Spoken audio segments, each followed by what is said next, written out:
Hello there, my name is Olusegun Sonubi. Here are the highlights of the stories and events that shaped my growing up years. They were indeed memorable good old days. I was born at Ikeja General Hospital to the family of Alhaji Yunusa Olabisi and Alhaja Sabitiu Adunin Sonubi.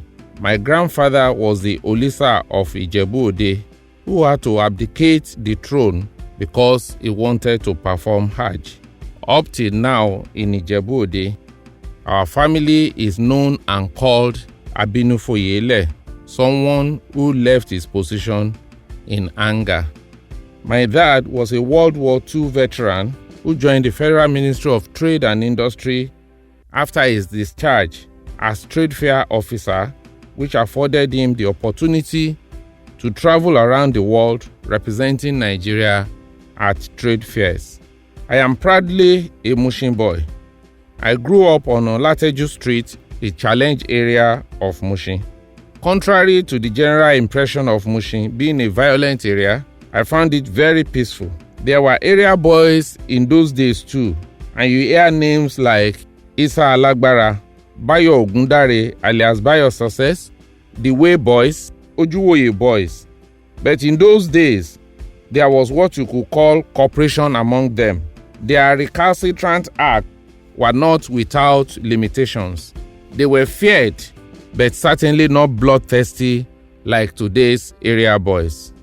I recall several times when either my friends, members of my family, or I lose anything, we will simply go to Baba Isa Alagbara, who was staying next to our house, and a notorious area father of the time in Mushin. He will use his network and whatever was lost will be returned. There was also good communal living. Everybody seemed to know everybody in the area, and during celebrations, we were all like one big, happy family. I recall with fond memories the day I saw and met the legendary Ayinla Omowura Egun Mogaji. He had come to play for Bayo Ogundare alias Bayo Success, the first popular NURTW chairman and the henchman of the defunct National Party of Nigeria.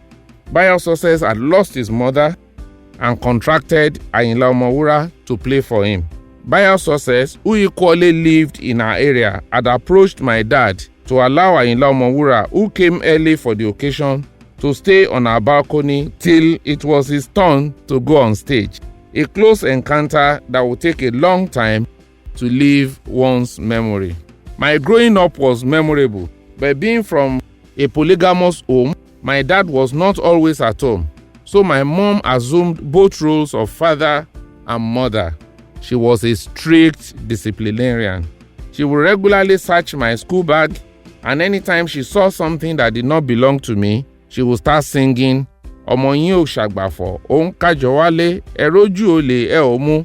Ọmọ yín ò ṣàgbàfọ̀, ó ń káṣọ wálé, ẹ rójú olè ẹ ò mú." Meaning your son is not a dry cleaner and he brings different clothes home. You did not arrest the thief. So every time I come back from school and I hear that song, I know hell would let loose that night. But she will allow me to eat dinner and sleep. She would then wake me up in the middle of the night, ask where I got the things from, and if not satisfied with my answer, would beat the hell out of me. Nobody taught me to stop putting what did not belong to me in my bag. The story of my education would not be complete without the mention of my elder sister, late Alhaja Busirat Olaide Quadri and Alhaji Tijani Olatunji Sonubi. Both of them encouraged me to be the best I could be. They sometimes would have paid for my school before my dad would be informed. The quality of education was high in my secondary school days.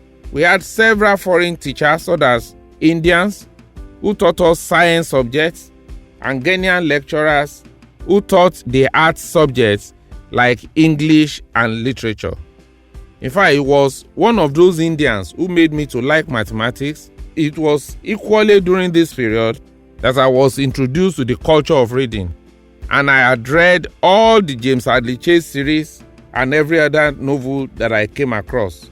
One other thing that shaped my childhood and strengthened our extended family was that we started our family meeting in the 80s. During one of the meetings, we realized that some of my cousins, nieces, and nephews were not doing well in their education. I then volunteered to move from house to house and family to family to check their school works.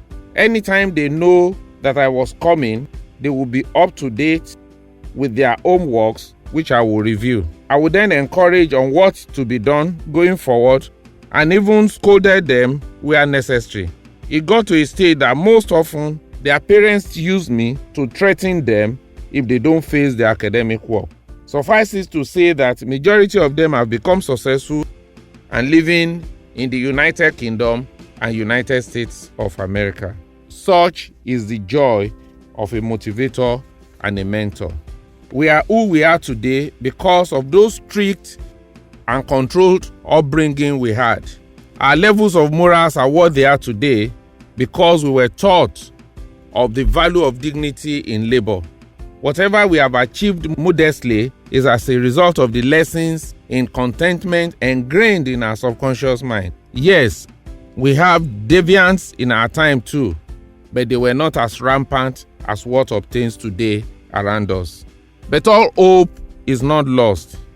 I am a believer in a Nigeria that will be great again if we all collectively resolve to make the difference. And I believe we can. We can begin to take steps towards changing the narrative. Our children, your children, my children, certainly deserve a better and brighter future, not memories of the good old days. As an ardent believer in this drive, I therefore join Sir Shemo Badejo in this patriotic drive towards a greater tomorrow. Thank you.